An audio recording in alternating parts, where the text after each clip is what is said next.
माई। अरे लागत है कि जान चली दादा। अरे अरे अरे अरे अरे का भइल रे?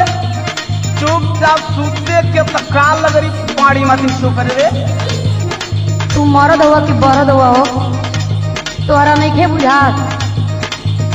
बताइबी तबे न जानो कि हम कोनो लाल बुझतर है कि अपना मन में जान जाई। सुना हाँ सुनाओ। तनी दाबा राजा, तनी दाबा राजा, छूटे ले कमारिया। लागत तू कमर से कमजोर बानी।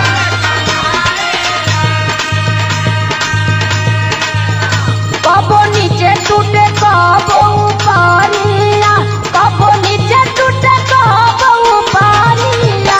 तनी दाबा राजा, तनी दाबा राजा, टूटे ले कमारिया।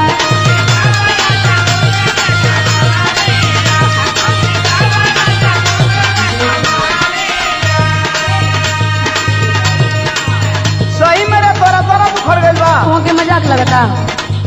तो सुन हमारे को बात बताओ।